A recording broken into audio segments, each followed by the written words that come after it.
You ready to roll? Huh? You ready to go? Say hello. Huh? Say hello. Say hello. Seatbelt on? You don't get a seatbelt. Nah, you're a dog. Dogs don't have seatbelts. Probably make a custom one. You look like it. Let's go. Golden Thunder on the road again. You want to sing that song with me? You don't like it when I sing. I sing a little off key.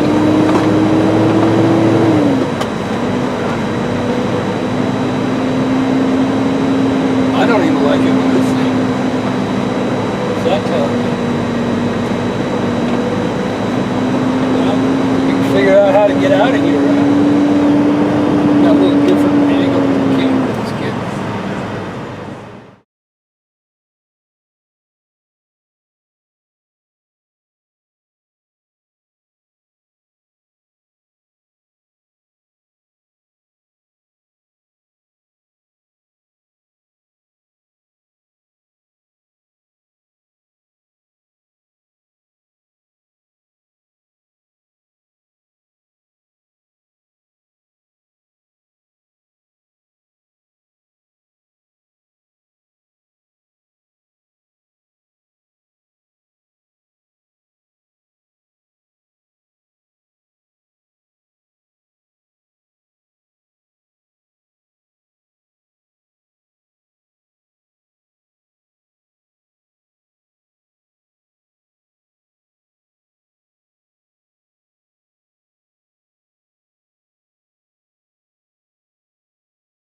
So I mounted the dash cam pretty much center here, to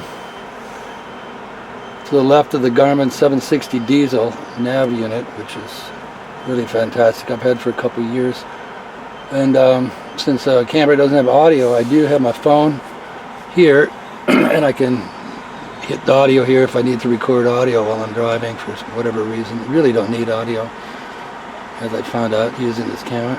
The reason I put it here, I give enough room here between there so I can reach and you know, do my reach the buttons here. Enough room. This is the on-off. Let's see, we can toggle back and forth here between settings, gallery, camera options, and look at this button here. If you choose it, collision, toggle back and forth, event detection, which I've got set data overlay, all data, so it's about constantly writing because it's always recording. You should back out of here. You can toggle back up to settings. Choose the third button down, choose settings. Second button up here, toggle brightness. Let's go back to that. I've got, that's display timeout. I've got that off because I keep the camera on all the time. It reminds me it's on because it is recording all the data, including speed. So anyway, let's back out of that. Back to the camera. Top button, hold it in.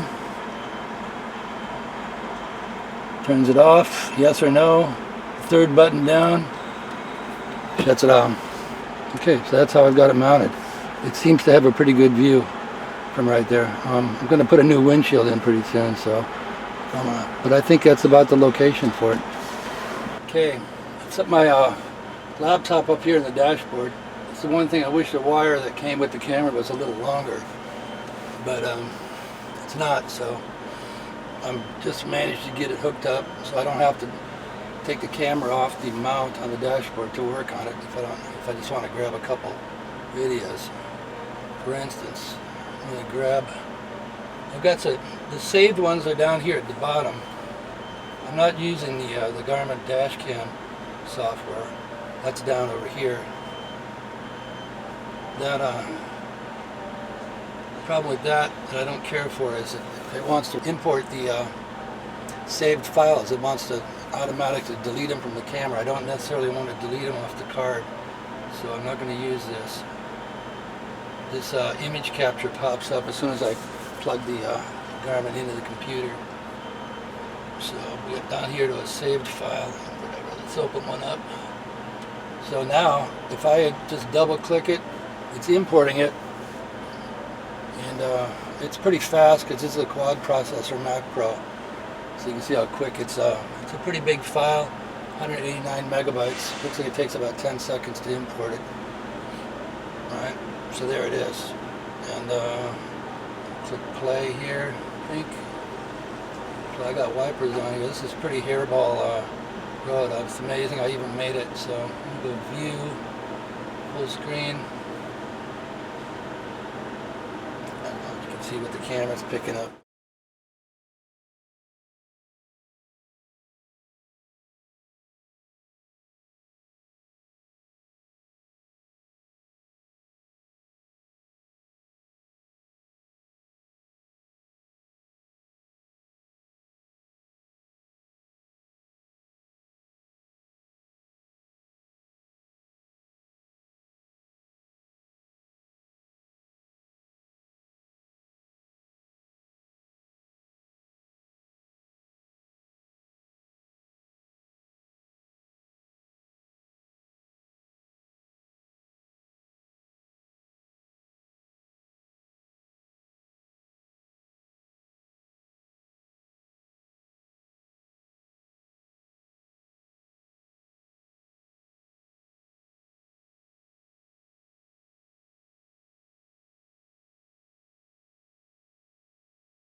that's about it right there. That's simply importing the video from the camera without taking the camera off the mount.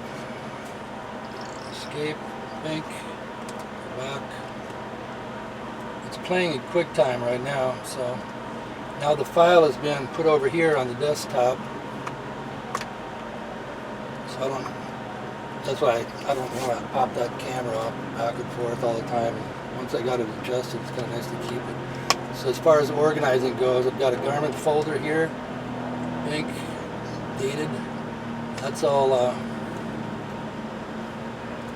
separated into dates, times. And I've got another folder down here where I open up and I save this file. I already saved it, so that's it.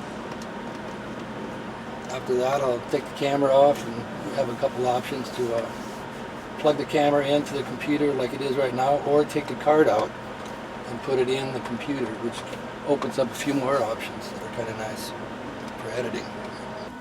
One thing I want to say, it was a little tricky getting this thing to work initially. I did get it to work after pushing the buttons. There isn't a lot of instructions, but and I got it to work with the little 4 gig card that it came with. But I had some other 32 gig cards and they wouldn't work. And I finally figured out it's got to have the speed here. So the ones that didn't work were 80 speed. And so when I got this 92, I got a 95. And I put it in and it works great. So that's what's in there right now, another 32 gig card with a 95 read speed. The 80 doesn't work in this camera, probably because it is filming in the HD, 1080i HD. So this one was about 35 bucks. I wanted to get a 64, but the only one they had was $149, so I just got a couple of these 32s. I'm going to switch over to a 64 one of these days. At any rate, so that's the idea. Get a 95 speed for this camera. The 80 won't work. It wants to use the mass storage, and that would be the third button down. Yes. There. Now it automatically pops up the image capture, so we can do OK. And now we got them here. So if I want to bring in a file, let's go back. We'll go down here. Right now, this video card, the 32 gig, is holding 469 clips from the last day or so. Down at the bottom are my saved files. It's recording about 1 minute segments, and what are they? About 63 megabytes. And then when I click the save button when I'm driving, it saves 3 minutes. So I've done some experiments. When I click the button, it seems to do it right in the middle of the 3 minutes, about 1.5 minutes on each side of the video. So if I want to import a file, let's see if I find something a little interesting here. I had a bunch of pretty heavy duty snow stuff here. So I'll get one of the bigger files, 169, the 3 minute segments. You can see how, again, we'll see how, here's a total whiteout. That's interesting here. Let's try this one. We'll time it, see how long it takes to import it, the 3 minute file. Again, it's 1920 by 1080, and so this 3 minute file is 189 megabytes, so it's pretty big HD file. Let's see if we can get it. That's coming over, leaving Mount Shasta, and of course we've got the date, time, latitude, longitude, and speed here, so that's keeps an eye on you, keep you honest. Full view. Now the file is imported, so go back to escape, back here, ink, click this off. I'm not going to capture anymore right now. The file is right here, the one I just imported. I got my Garmin folder up here, and this is for January, and this is the new folder I just created, 114, so that's where I would put this file if I wanted to. That's how I organize my files into folders. Go back. There it is. That's my setup. So anyway, pretty neat. It's a great little camera, I'll tell you. It beats some of the other ones I've had. One thing I can tell right away, as soon as I unpacked it, it feels solid, like a really nice, well-built unit. So far it's been real good.